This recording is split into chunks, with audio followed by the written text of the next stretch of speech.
So this is one of many machines in a simple mask factory in China. Today in this video we'll cover the topics: do masks really help? What masks are there on the market? Where do they get produced? And why the government changed their opinion about face masks. So welcome to another series of The Truth About.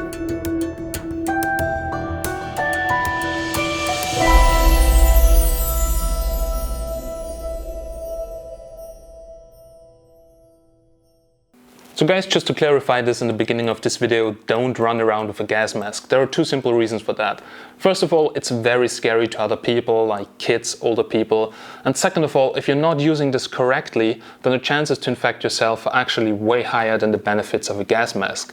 Because I've seen really a lot of people here in Austria actually running around with a gas mask, which is ridiculous.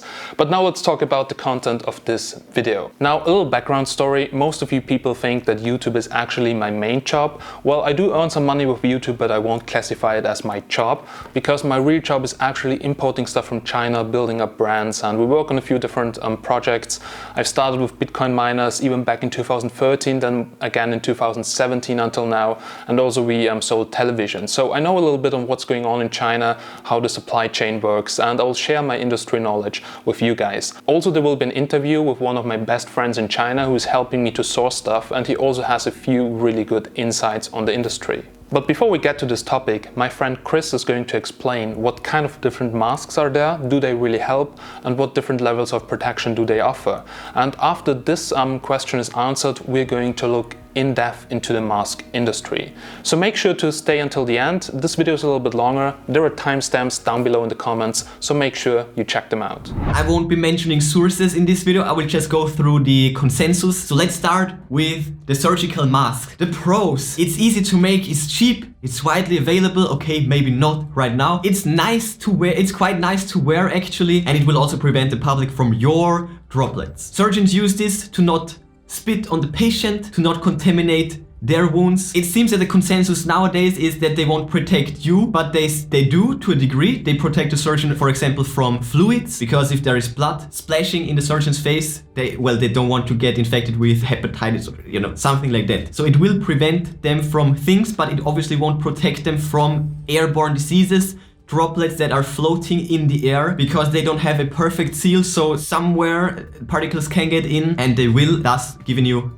a bad protection. Now it seems that most governments now come to the conclusion that it would be the best that everyone should wear a mask, and it would be a good idea actually, in my opinion, to give everyone just a surgical mask. If everyone is prevented from spitting droplets into the air, this would definitely help a lot. It actually works really good. You can even eradicate the seasonal flu if you would do this, like they did in Hong Kong. They eradicated the seasonal flu 2 months earlier than usual. And I will also list this source in the description. It's not just a claim, that's actually a fact. Moving on to the respirators. This is definitely a step up. Let's get to the pros. So they have a way better seal, more optimal still. They will protect you way better than just in regular surgical mask, and they are rated, so you will know what you will get if you don't fall for a scam. The cons of them are they are a bit more expensive, they are harder to get, and also if you have one with a ventil, with a oh my god, that was actually a German word, with a valve, then this will not protect the other guys. This will protect you from inhaling most of the particles, but it will not prevent you from spilling particles into the air. So this might be a danger. So this is definitely a danger of the ones with a valve. If you already got yourself the best rated respirator, trust me, there is still an incredible level up that you can take, and I experienced this firsthand. I was amazed. So next up, half masks. We're moving on from disposable to non-disposable respirators. Usually they have a silicone rubber, and oh my god, it's unbelievable. The seal that they will give you is pretty much perfect. As you can see, I have like a little bit of beard going on, whatever this is, but this is no problem whatsoever. The seal was amazing. I never experienced something like this before. I was using respirators in my workshop for years, but it just blew me away. So trust me, if you have the chance to get something like this, do it, get it. They have snap-on filter pieces. There are different types, of course. Some of them are rated like the respirators with FFP3 or something like that. The one that I got is actually for painting. One example that I want to tell you, I use my angle grinder and cut a tire, a car tire. This is, don't ask me why. That sounds really stupid. It was stupid, and it fogged up my whole workshop. Actually, the whole basement. And I put on the half mask and it filtered out the smoke, all of it. It's insane. Now, is the smoke tinier in particle size than the virus? Could be, but just saying, it was amazing. So why wouldn't it filter virus particles? It's like, why? Just make up your mind. It's working amazingly well. Okay, enough said. Moving on to the full face respirator. Now it's getting a bit crazy for, you know, the regular guy, but this will not only prevent your airways from droplets and, you know, possible virus. God damn it, research. This will also protect your eyes, mucous membranes, you know, virus can get in through your eyes. Basically the same as a half mask, plus a separate seal that's basically replacing goggles. Okay, so cons are, of course, it's more expensive, especially for the full face mask. It's so expensive, oh my god. I thought about getting myself one, but no, it's just so ridiculously expensive. Triple digits. Easily. This is pretty much the only con. Well, actually, the closure mechanism, the fastener, you know, if this one is cheap, this is the point of failure, actually. It's easy to fix, but just wanted to mention this. Definitely another con. Now the pros. Exchangeable filter pieces, way thicker filters. The filters will reject way more. They have way more ratings. This is where it gets kind of crazy and, you know, professional. This is definitely getting high-end, high-performance filters right there that you can use. Now, I won't get into gas masks. This is pretty much similar to a full face mask with a way better seal, of course, but the thing is you have quite similar filters going. No, instead I want to talk about the next level after that, because there is still an inherent risk in all of the masks that I just talked about, because you're still breathing in the air and there is a risk of a tiny hole somewhere where the air is just getting through and not filtered. Now it's getting really amazing because there is a thing called papr, P-A-P-R, a powered air purifying respirator. Previously, you had to create negative pressure to suck in the air through the filter, risky, but now you will take the filter, put it somewhere else,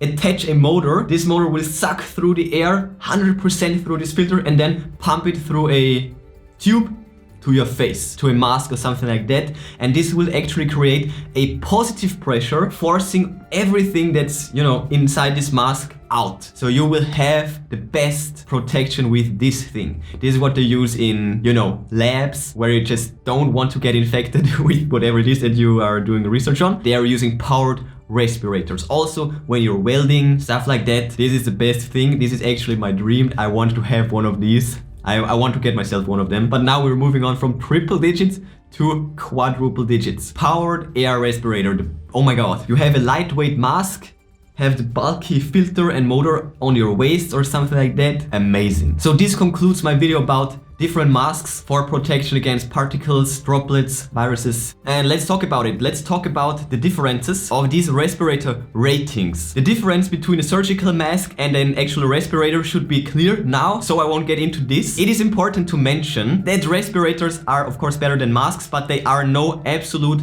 barrier. They have a rejection ratio. They don't act like a shield, they act more like a labyrinth. And I heard this amazing quote from Tech Ingredients: particles passing through the mask is basically the same as if you shoot an arrow into a forest. It's not a given, but it's highly likely that the arrow will hit something when it's passing through this forest. And when you compare the particle size to the mask thickness, it's actually quite a lot. It's literally like shooting an arrow through a forest.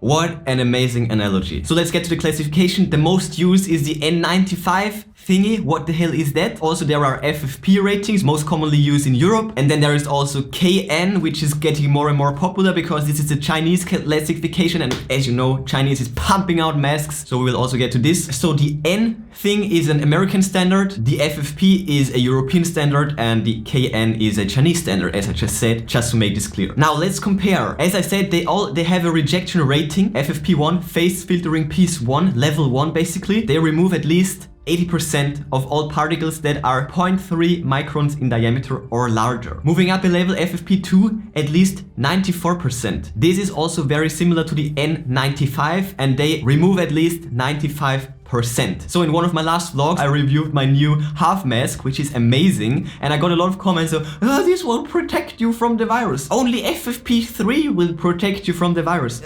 Yes and no. Let's just say it is a reasonable protection and it's better than nothing, but of course the higher you go, the better it is, the safer you will be. Let's move up another level, N99 and FFP3. I haven't heard about an actual N99 filter, but there is N100. Anyway, so FFP3 will remove 99%, P3 99.5%, and N100 will remove at least 99.97%. So again, FFP3 is very similar to N100, but it still won't remove all of it. You're not 100% safe. That is the important message right here. Although it will give you the best protection out of these disposable respirators. To make it short, N95 is pretty much the same as FFP2, and the N100 is basically the same as the FFP3. Let's get to the upcoming KN95 one. Yes, it is similar to the N95 one. Read up, my guys, but just that you know, there are a lot of scams, so don't get trapped. So this basically concludes the lessons for the ratings on respirators, disposable ones. The non-disposable ones also have a rating, but this will definitely need further investigations because there are many more things to know. I'm not a big fan of disposable respirators. I got myself this half mask and oh my god, when I tried it on the first time, it is amazing. The seal is something else. I have never achieved a seal like that with a disposable respirator. By the way, first of all, if you want to see more collabs, smash that like button. And secondly, if you want to see more videos about this topic, masks, particle visualization in the air after sneezing, why you should wear masks, can these masks even filter a virus out of the air, then check out the vlog channel. It will also be listed and linked in the description. Watch my other videos, please subscribe. And now with that said, back to you, Steven. Now guys, back to my topic, so to the production insights. So well, as I've told you, I have that friend in China who's actually sourcing for me stuff because it's very important to check out the factories in China who are producing that.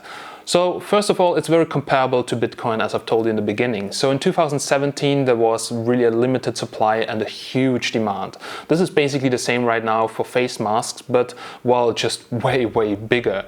Now, when there was this huge demand, so all the other manufacturers, basically before there were only a very limited number of manufacturers, all the other manufacturers saw, hey, there's a huge demand, maybe we should produce that. And I'm taking as an example right now power supplies for Bitcoin miners, as we bought so many different ones of them.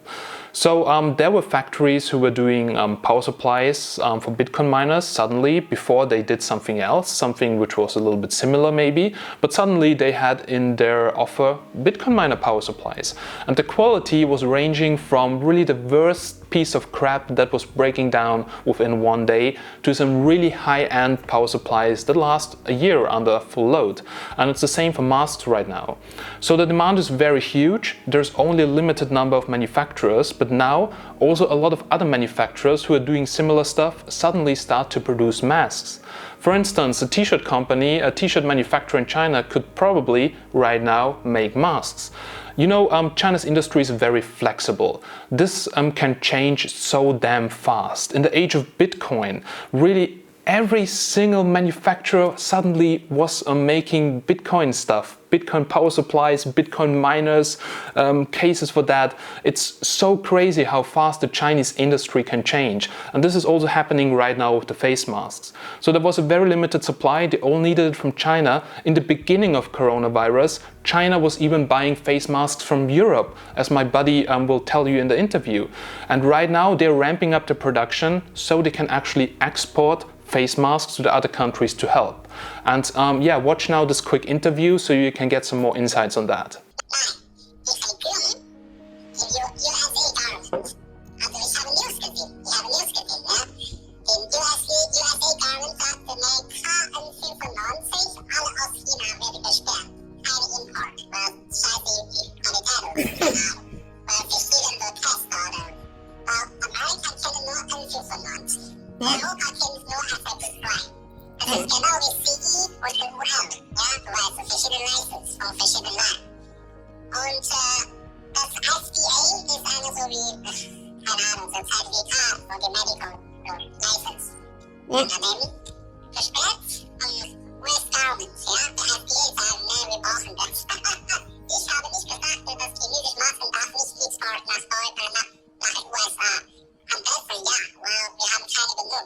So guys, as you've heard, the first problem is matching the demand with the supply, which is right now increasing. So the supply is doing good, but still the demand is very huge. So it will take time even to fulfill that demand.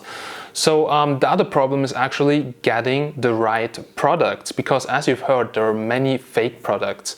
So especially for those medical equipment, you have to be really careful with what you're ordering.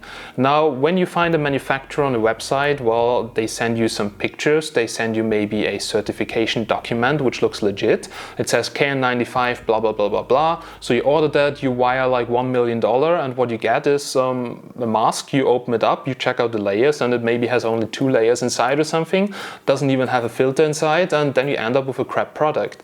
So usually it's very important to have someone in China to fly over to the factory, check it out, check out the processes, check out the product, take a sample, and then also after the order, basically when it gets produced, visit the factory, take samples out of it and check the quality control, because sometimes really quality control in China is lacking. But well, this really isn't something new. This is basically applies to all the products, but now with face masks, this is even more important to fight those fake products.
Fake Qualität.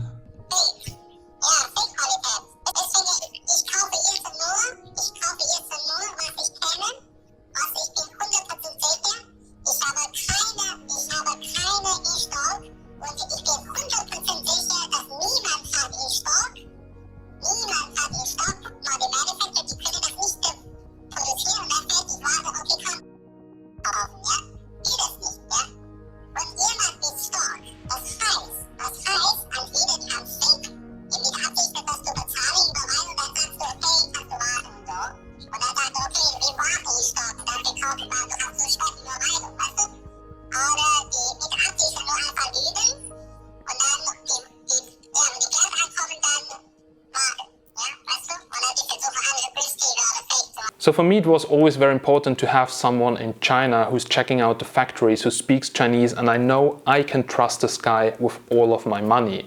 And I think this is something which companies right now have a really hard time with. But this only applies when you're talking to factories directly, which is the preferred way to order stuff from China. Now, for sure, every time when there's a huge demand of something, it attracts traders. So these bot traders basically come here, they see, oh, there's a huge demand of that. They're gonna buy everything as cheap as they can. They're gonna stock it for an amount of time. And then when they feel it's the right moment, then they're going to sell it and to make profit on that. And I think it's very unethical to make profit on medical goods. Actually, face masks right now, and I wouldn't do it. I could have done it. I got so many offers to buy face masks, but I think it's very unethical to make a huge amount of money on that. And my friend from China is actually only adding 2 to 5% of currency conversion, which is really fair because, well, he has to pay the manufacturer in RMB, has to convert the dollars, the manufacturer has to pay the workers in RMB, and I think that's very good. But still, those traders are really the worst of the worst. So guys, I really hope that you got some insights now here on the mask industry.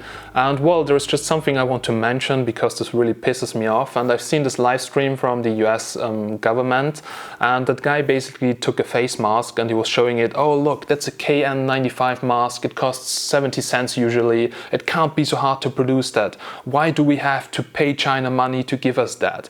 Well, basically I was like, you can actually answer the question for yourself.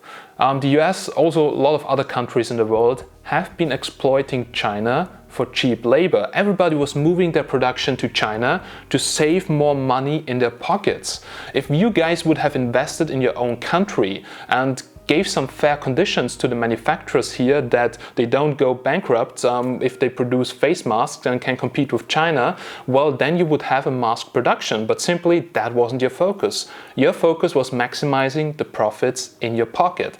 And now you have to wait actually 6 months to build up that whole production that China basically can switch within a week.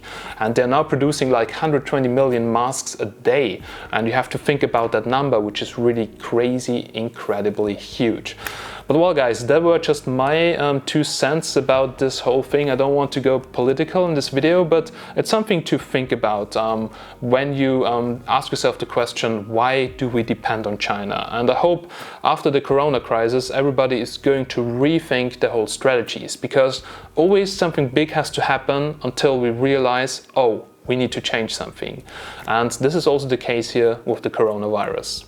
So guys, I really hope that you have enjoyed this video. If you have some more questions about this whole thing, leave them down below into the comments. Now, this is totally unscripted, just a little bit of my thoughts, and it's like, you know, very hard to structure videos for myself. So I probably missed out some points. We can discuss all this down below in the comments.